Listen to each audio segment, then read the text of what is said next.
Well, meantime, as the Democrats ramp up their 2020 presidential campaigns, conservatives are warning voters that bumper sticker slogans involving socialist policies could have a negative impact on Americans' quality of life.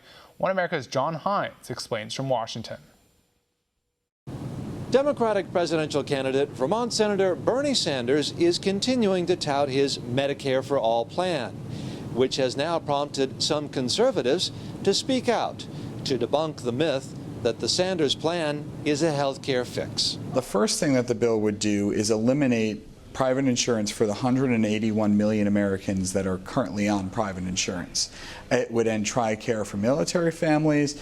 It would end a variety of different programs. And the reason that it does that is it actually outlaws anything that would duplicate government provided services under Medicare for All. In fact, many of the myths that the Democrats are talking about for Medicare for All are similar to what they were talking about with Obamacare 10 years ago. Lowering costs and expanding access, says Travis Corson, policy director with the conservative nonprofit Frontiers of Freedom.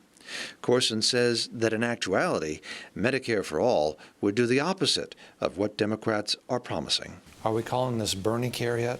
Medicare for All is what they're going for. Bernie Care maybe will be what we call it. I think socialized medicine is the most appropriate name for it and helps point out what it actually would look like in practice. And in practice, it would be expensive, says Corson, costing the average American family some $17,000 a year, according to the Council of Economic Advisors, and adding $32 trillion to the deficit over 10 years.